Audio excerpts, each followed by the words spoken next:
Ready? Today we're going to be reading Ella Bella, Ballerina, and Cinderella. Ella Bella ran up the steps of the old theater. She couldn't wait for Madame Rosa's ballet class to begin. Ella Bella quickly got ready for the lesson, but when she looked in her bag, she could only find one ballet shoe. "Don't worry, darling," said Madame Rosa. "I have lots of spares." She opened up a trunk filled with beautiful shoes and found a pair for Ella Bella.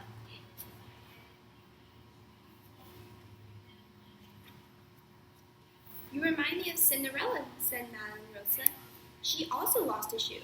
Let us dance to the Cinderella ballet music." Madame Rosa opened up the special music box. A beautiful tune began to play, and the little ballerina inside spun around. The children began to dance as well. "Can you tell us about Cinderella?" asked Ella Bella. "Well, she dreamed of going to the royal ballet at the palace, but her wicked stepsisters made her stay behind to do all the housework," said Madame Rosa. Poor Cinderella, sighed the class.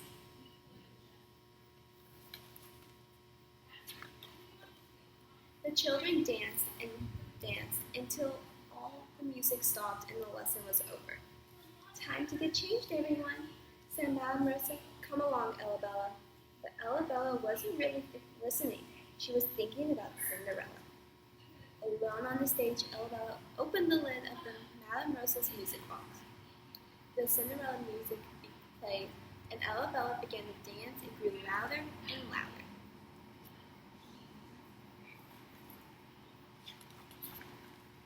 Suddenly, the dancing fairies in different colors surrounded Ella Bella. The most beautiful of them bowed down. "I am Cinderella's fairy godmother," she said, "and these are the 4 fairies of the season." "Poor Cinderella," said Spring. "Everyone has gone to the royal ball except her," said Summer. "She has no carriage or gown," said Autumn. "And no shoes," sighed Winter.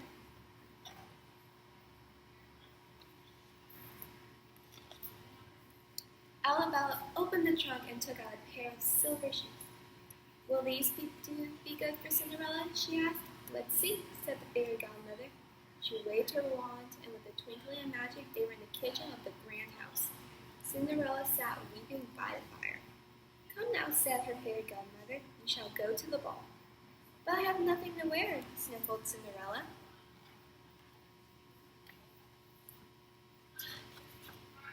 The fairies of the 4 seasons waved their wands, and Cinderella found she was wearing a magnificent gown. Then Ella Bella gave Cinderella the silver shoes. "Oh, thank you," said Cinderella. "They fit perfectly." "Now go with her, Ella Bella," said the fairy godmother, "but you must be home by midnight. Not even fairy magic can last forever." And with the wave of her wand, a golden carriage appeared.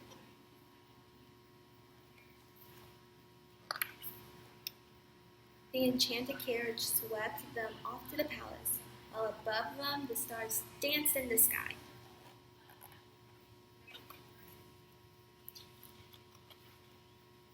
Inside, the royal ball had started. Everyone looked splendid, but Cinderella was the loveliest by far. The prince stepped forward.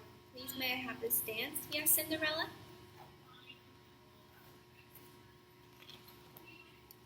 The prince and princess danced all evening. "It's not fair," said the angry girl.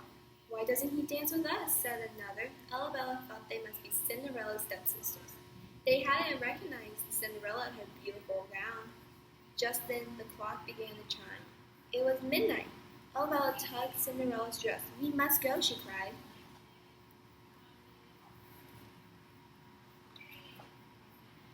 They ran down the steps of the palace, and as the last chime rang out, Cinderella's beautiful gown had changed back into old rags.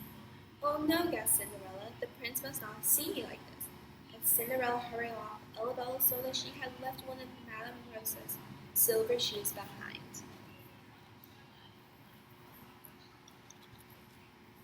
Ella Bella ran up the steps, and there stood the prince holding his silver shoe.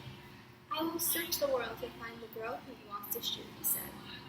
"I know where she lives," said Ella Bella. "Then please take me there," said the prince. They had passed through the forest and over the mountains until at last they came to Cinderella's house.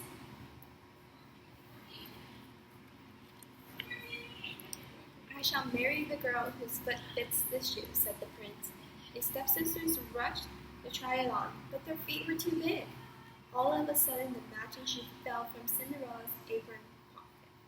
The prince wondered, could this be the beautiful girl he had danced with? Cinderella put on his shoes. They fit perfectly. All the fairies flew down and exclaimed, "Well done, Arabella. You helped Cinderella find a happy ending." The prince and Cinderella danced for joy, and the beautiful music filled the air, growing louder and louder.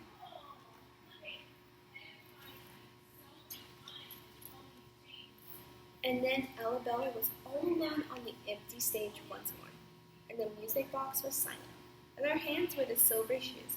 She slowly returned them to the trunk with the pair she had borrowed for herself.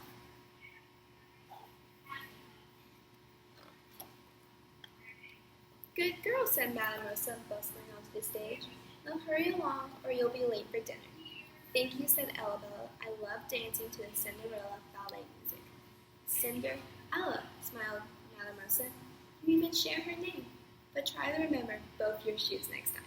"I'll try," laughed Arabella. "Goodbye, goodbye, darling," said Madame Rosa as Arabella and her mother skipped down the street.